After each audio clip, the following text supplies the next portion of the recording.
प्रिय विद्यार्थियों, आज हम जा रहे हैं अपने इलेक्ट्रॉनिक्स के पेपर पे और इसमें शुरू करने जा रहे हैं चैप्टर 3 जो कि सेमीकंडक्टर्स और पीएन जंक्शन है। इससे पूर्व हम चैप्टर 1 और चैप्टर 2 में अध्ययन कर चुके हैं कि किस प्रकार से नेटवर्क एनालिसिस किया जाता है और नेटवर्क थ्योरम्स लगाई जाती हैं। आज सेमीकंडक्टर्स को शुरू करने से पहले हम देखेंगे कि जो हम पदार्थों का वितरण करते हैं चालक, कुचालक और अर्धचालक में, उसका आधार क्या है।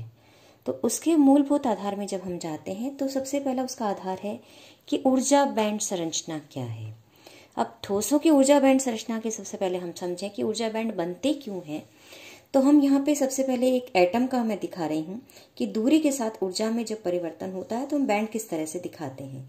तो ये उनका स्थिति ऊर्जा वक्र हम दिखा रहे हैं। एक एटम है जिसका हमने स्थिति ऊर्जा वक्र दिखाया है और इसमें इसके ऊर्जा स्तर दिखाए हैं। ये पहला ऊर्जा स्तर, ये दूसरा ऊर्जा स्तर, ये तीसरा ऊर्जा स्तर। अब जब ठोसों का निर्माण होता है तो उसमें केवल एक एटम नहीं होता। ये हमने जो ऊर्जा स्तर दिखाया है ये केवल एक ही एटम के लिए है। तो जब हम ठोसों का निर्माण करते हैं तो उसमें केवल एक ही ऊर्जा स्तर नहीं होता, एक ही परमाणु नहीं होता, उसमें बहुत सारे परमाणु ठोस के निर्माण में भाग लेते हैं।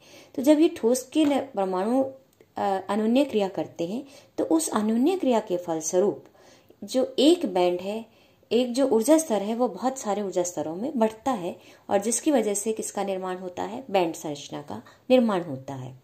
अब यहाँ पर जैसे कि उदाहरण के लिए हमने दिखाया कि अगर दो एटम अन्योन्य क्रिया में भाग ले रहे हैं तो जो पहला ऊर्जा स्तर है दोनों एटम का, वो n=1 की बजाय वो डबलेट हो गया, यानी 2 में बट गया है।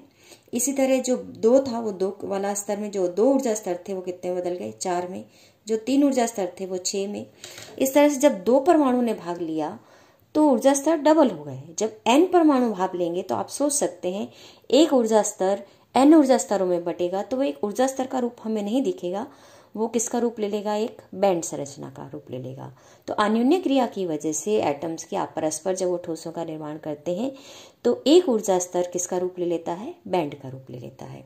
अब ये बैंड संरचना हमने यहाँ हमें दिखाई है कि किस तरह से सबसे पहले जो अन्योन्य क्रिया होती है वो बाह्यतम ऊर्जा स्तरों में होती है और फिर वो जो अन्योन्य क्रिया है वो इनर लेवल्स की ओर बढ़ती जाती है। अब हम परमाणुओं को बहुत अधिक पास नहीं ला सकते, तो एक निर्धारित दूरी तक आपके पास जब हम बैंडों को देखते हैं तो हमें ये संरचना इस प्रकार की दिखाई देती है कि जो बाह्यतम कक्ष था वो सबसे ज्यादा बैंड में बदला है। तो सबसे ज्यादा जो बाह्य संरचना में हम देखते हैं कि जो बाह्यतम ऊर्जा स्तर है वो सबसे अधिक बैंड का रूप लेता है। और अंदर तक अगर एक साम्यावस्था दूरी पे मैं देखूं तो यहाँ पर जो सबसे ऊपर वाला बैंड है, जो सामान्यतः हम कहते हैं कि रिक्त होता है, वो चालन बैंड कहलाता है। और उसके नीचे वाला बैंड जिसमें कि आपके पास जो हम ये कह सकते हैं कि संयोजकता स्तर जिस बैंड में बदलता है वो कहलाता है संयोजी बैंड। तो एक निर्धारित दूरी पर संयोजी बैंड और ये संयोजी बैंड, ये चालन बैंड। तो संयोजी बैंड और चालन बैंड और संयोजी बैंड के मध्य एक अंतराल है, ये अंतराल कहलाता है बैंड गैप। तो ये थी किस प्रकार से हम बैंड संरचना की बात करते हैं। तो मुख्यतः जब हम चालकों, कुचालकों, अर्धचालकों का वितरण करते हैं तो हमारा मुख्य आधार कौन कौन से बैंड होते हैं, चालन बैंड और संयोजी बैंड। और ये हम देख चुके हैं जो संयोजी इलेक्ट्रॉन जिस ऊर्जा स्तर में स्थित होते हैं वो किस में बदलता है, संयोजी बैंड में बदलता है। और संयोजी बैंड के ऊपर जो अधिकतर ऊर्जा स्तर का अनुमत बैंड है जो कि अधिकांशतः रिक्त होता है और अनुत्तेजित अवस्था में होता है कि हम बात कर रहे हैं कि जब एटम आपका अनुत्तेजित अवस्था में है तो संयोजी बैंड की जो ऊपर का बैंड है जो कि खाली है, जिसे हम कहते हैं चालन बैंड। और चालन बैंड और संयोजी बैंड के का जो अंतराल है वो कहलाता है वर्जित ऊर्जा अंतराल, बैंड गैप। और इस गैप में कोई भी इलेक्ट्रॉन नहीं रह सकता। यहाँ पर इलेक्ट्रॉनों के लिए रहने के लिए बैंड उपलब्ध नहीं है, ये बैंड गैप है। और जब तक इलेक्ट्रॉन के पास इतनी ऊर्जा नहीं होगी कि वो संयोजी बैंड से चालन बैंड में जाए तब तक चालन नहीं हो सकता। यानी चालन तभी होगा, कंडक्शन किसी भी पदार्थ में तभी होगा जब हमें इलेक्ट्रॉन कहाँ उपलब्ध होगा, चालन बैंड में उपलब्ध होगा। तो अब यहाँ पर इस बात पर निर्भरता है कि बैंड गैप कितना है। जितना बैंड गैप होगा उसी आधार पर आपके पास हम वर्गीकरण करते हैं कि जो भी आपके पास ठोस है वो चालक होगा, कुचालक होगा या अर्धचालक होगा। अब हम इनका वर्गीकरण देखें बैंड संरचना के आधार पर तो कुचालक क्या है, चालक क्या है, अर्धचालक है, और कुछ अन्य प्रॉपर्टीज के आधार पर भी हम इनका डिफ्रेंशिएशन कर रहे हैं। तो कुचालक वो है जिनमें ये जो बैंड गैप है बहुत अधिक है, जिसे ताप देकर पूरा नहीं किया जा सकता, और इसमें अशुद्धि मिलाकर भी इसे चालक नहीं बनाया जा सकता, और ये जो गैप है लगभग होता है 5 इलेक्ट्रॉन वोल्ट के बराबर। तो कुचालकों को हम चालक नहीं बना पाते हैं। और चालकों में चालन बैंड और संयोजी बैंड क्या है, एक दूसरे के ऊपर ओवरलैप होते हैं, और ओवरलैप होने की वजह से हम ये कहते हैं कि यानी चालन बैंड और संयोजी बैंड में जब कोई गैप नहीं होगा तो ये बैंड गैप शून्य हो जाएगा। इसलिए जो लगभग इलेक्ट्रॉन उपलब्ध है वो सारे ही चालन बैंड में उपलब्ध है, इसलिए आपके पास इनकी चालकता बहुत अधिक हो जाती है। अब हम अर्धचालकों की बात करते हैं। तो अर्धचालकों में ये बैंड गैप है लेकिन कम है, 1 इलेक्ट्रॉन वोल्ट के बराबर है। तो अब इस पे चालन बैंड में मुक्त इलेक्ट्रॉन कितने होंगे, क्योंकि ये बैंड गैप कम है, इस बात पे निर्भर करेगा कि कितने इलेक्ट्रॉन संयोजी बैंड से चालन बैंड में जाते हैं। तो ताप जितना हम बढ़ा पाते हैं, कितना बढ़ा पाते हैं, उस बात पे डिपेंड करेगा कि ताप वृद्धि के साथ जो चालन है वो कितना बढ़ेगा। यानी चालन सामान्य ताप पर अगर हम देखें तो अर्धचालक सामान्यतः आपके पास कुचालकों की तरह व्यवहार करते हैं, लेकिन जैसे ताप वृद्धि होती है इनकी चालकता में वृद्धि होती है। यानी कि हम ये कह सकते हैं कि इनका जो प्रतिरोध ताप गुणांक है, कि ताप बढ़ने के साथ प्रतिरोध में कितनी वृद्धि होती है, क्योंकि यहाँ पे अर्धचालकों में ताप बढ़ाने पर इनके प्रतिरोध में कमी आती है, चालकता में वृद्धि आती है, इसलिए हम कहते हैं कि जो कुचालकों का प्रतिरोध ताप गुणांक है वो ऋणात्मक होता है। क्यों? क्योंकि ताप से चालकता में वृद्धि होती है। अब यहाँ पे दूसरी चीज हम देखें तो इसका मतलब कुचालकों में जो चालन बैंड है वो पूर्णतः रिक्त है और संयोजी बैंड पूर्णतः भरा हुआ है।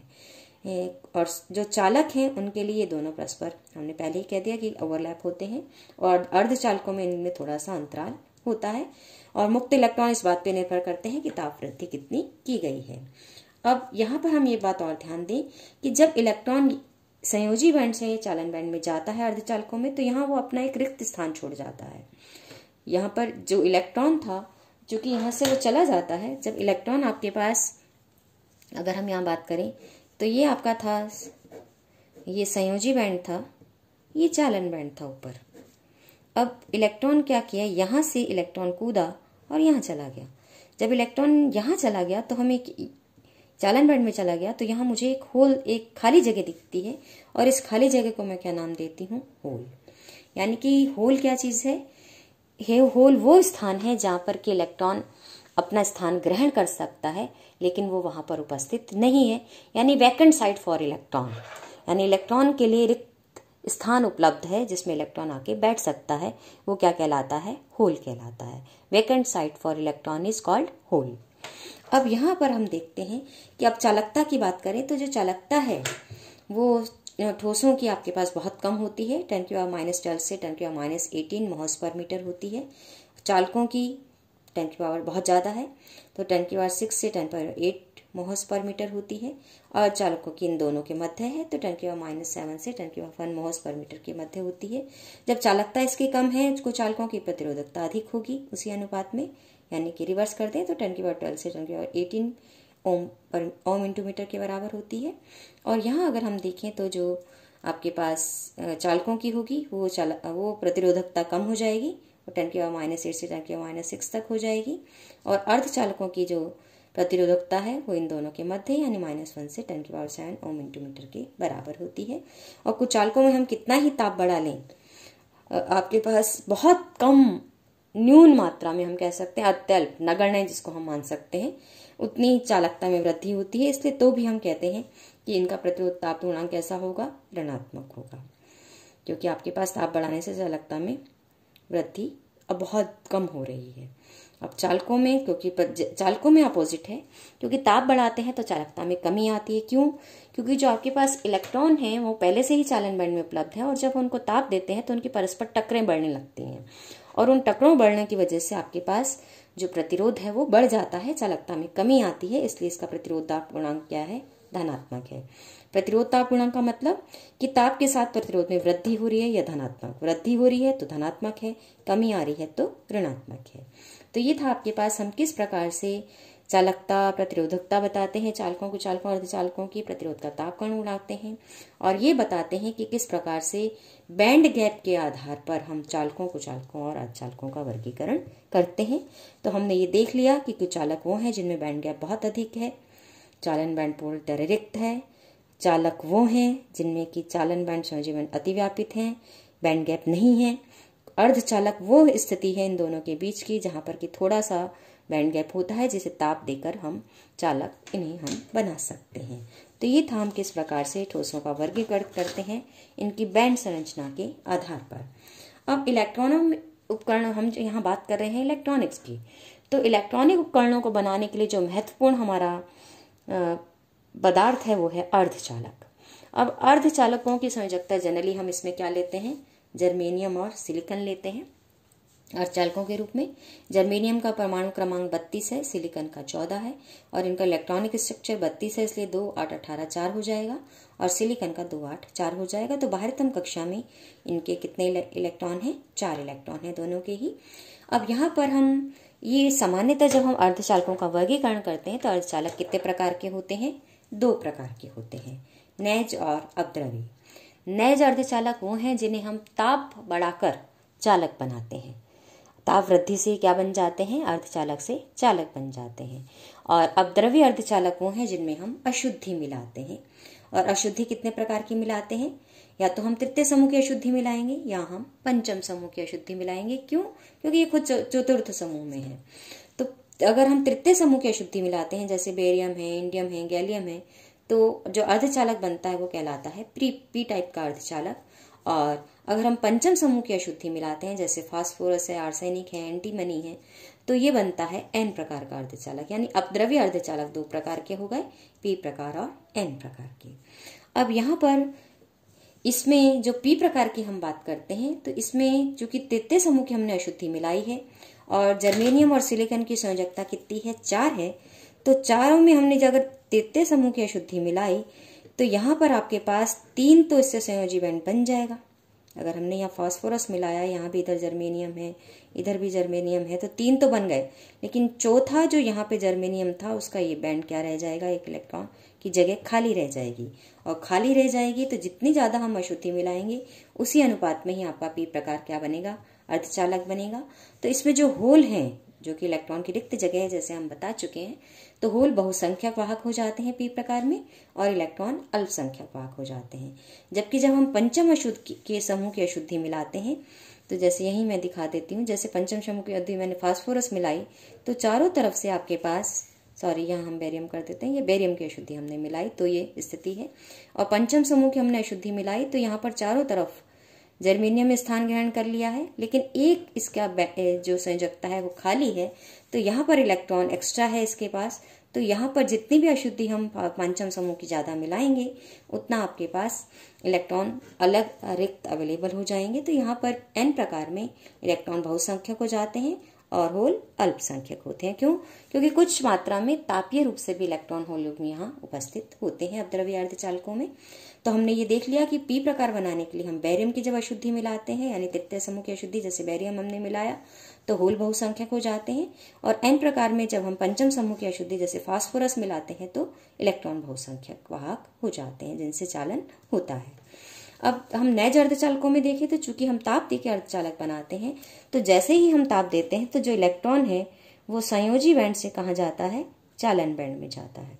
और जब इलेक्ट्रॉन संयोजी बैंड से चालन बैंड में जाता है तो यहाँ होल छोड़ जाता है।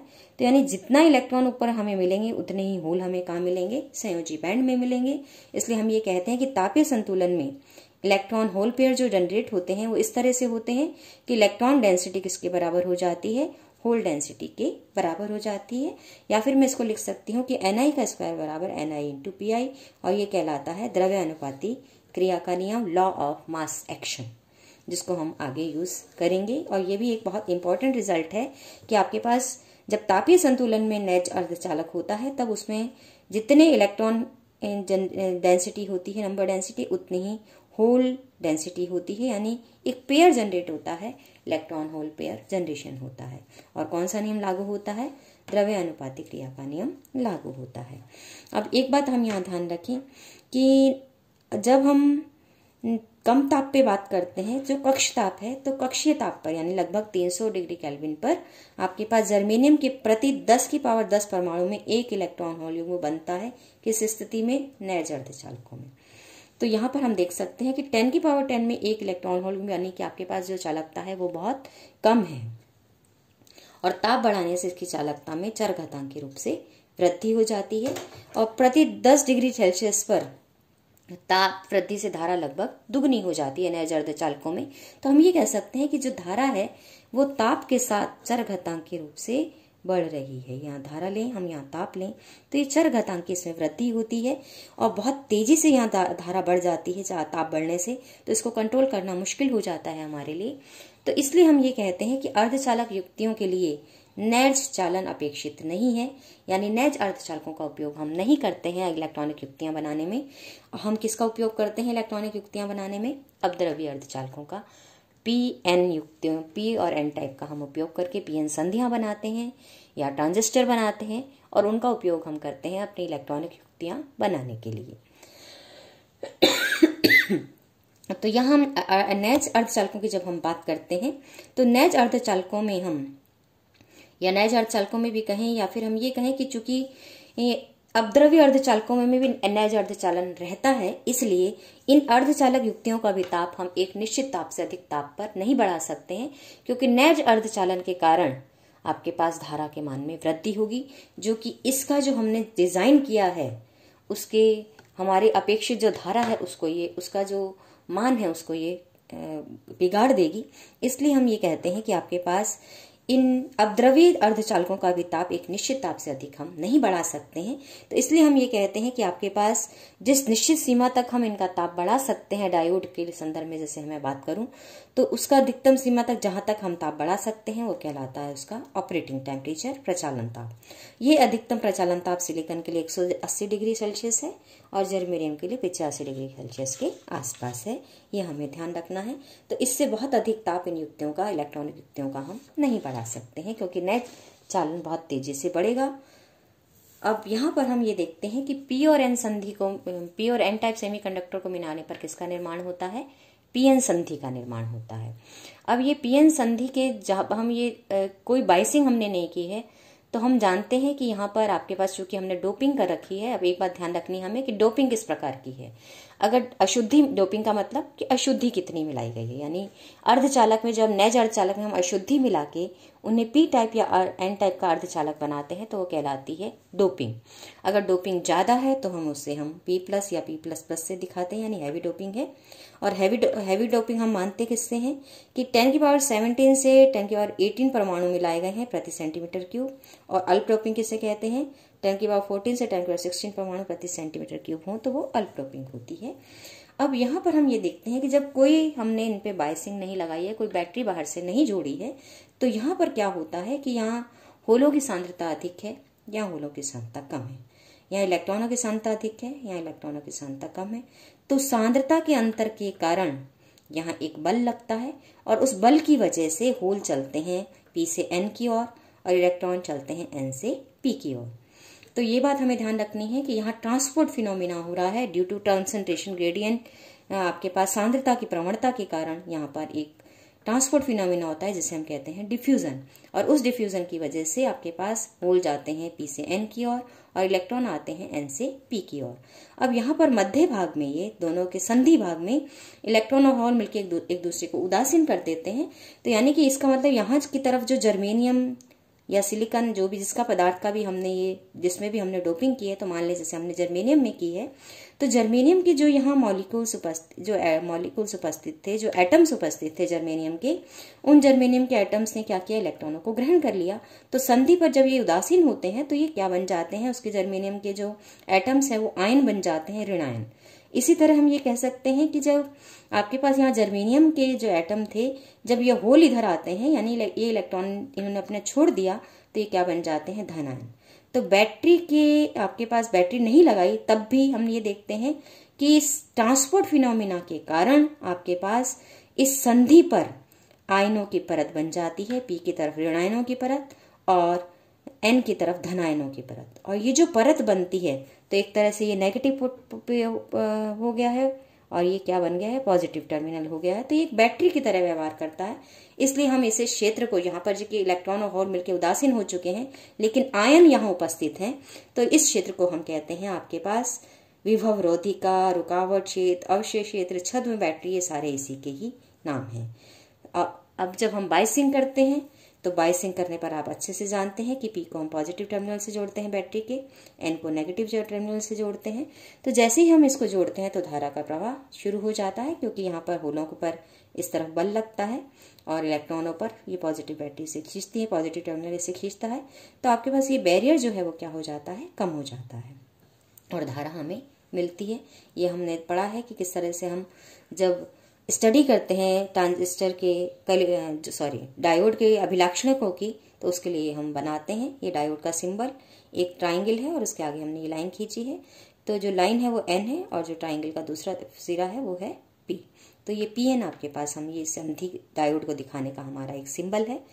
यहाँ मिलीमीटर लगाया, वोल्टमीटर लगाया, बैटरी की वोल्टता वेरी करते हैं क्योंकि ये एक तरह से वेरिएबल बैटरी है। यहाँ हमने आपके पास रेओस्टेट लगा रखा है या बैटरी। तो ये एक तरह से पोटेंशियल डिवाइडर सिस्टम यूज करके हमने पोटेंशियल को बदलते हैं और वी और आई की स्टडी करते हैं, अभिलाक्षणिक खींचते हैं। तो अगर अभिलाक्षणिक हमें ऐसा मिलता है कि कुछ समय तक तो कोई धारा नहीं होती और फिर जैसे जैसे हम वोल्टता बढ़ाते हैं धारा बढ़ती है। ये अग्रवाइस का हमारे पास ये वक्र है, अभिलाक्षणिक वक्र।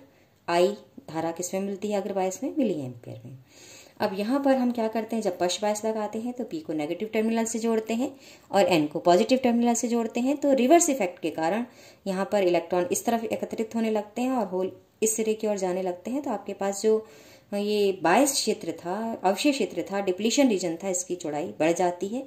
तो अगर हम ये कहें इसमें डिप्लीशन रीजन की चौड़ाई डेल्टा डब्ल्यू बराबर वीबी के बराबर थी, तो यहाँ पर अग्र बायस में वीबी माइनस वी हो जाती है और पक्ष बायस में वीबी प्लस वी हो जाती है। तो धारा बहुत कम हो जाती है, जो एक तरह से धारा हम ये कह सकते हैं अल्पसंख्यक वाहकों के कारण या फिर ताप के प्रभाव के कारण जो बह रही है धारा, वो हमें यहाँ मिलती है। और ये रिवर्स बायस का हमने परिपथ बना दिया। पहले हमने पी को पॉजिटिव से जोड़ा था, अब हमने पी को नेगेटिव से जोड़ दिया है। अब जैसे जैसे वोल्टता बढ़ाते हैं धारा बहुत धीरे धीरे बढ़ती है। लेकिन एक बात ध्यान रखें कि अगर ये जेनर डायोड होता है तो धारा का वक्र मेरा ऐसा नहीं आता रिवर्स बायस में। वो धारा का वक्र क्या आ जाता है, ऐसा कि शुरू में तो आपके पास सिंपल डायोड की तरह और बाद में एक जेनर वोल्टता पर धारा तेजी से शूट करती है। इसको हम देखेंगे बाद में कैसे ये शूट करती है और क्यों करती है, इसका ध्यान हम करेंगे बाद में। और यहाँ हम देख लेते हैं पक्ष बायस में धारा बहुत कम आती है, इसलिए माइक्रो एम्पियर में आती है और अग्र बायस में धारा मिली एम्पियर में मिलती है। तो इस तरह से ये जो बेसिक हमारा है कि किस प्रकार से हमारी अर्धचालक युक्तियां काम करेंगी, तो ये कुछ बेसिक था जो आपका पुराना भी पढ़ा हुआ है, उसको हमने रिवाइज किया है। और अब हम आगे स्टडी करेंगे कि नैज अर्धचालकों में हम किस तरह से चालन की बात करते हैं, फर्मी लेवल की बात करते हैं, और किस तरह से हम अपद्रव्य अर्धचालकों में चालन की बात करते हैं, उनके फर्मी लेवल की बात करते हैं, उनकी संरचना को हम दिखाते हैं कि किस प्रकार से उनकी बैंड उसमें किस तरह से मुझे बैंड देखने को मिलेंगे। तो ये था आपका basic introduction of semiconductors or materials. Thank you.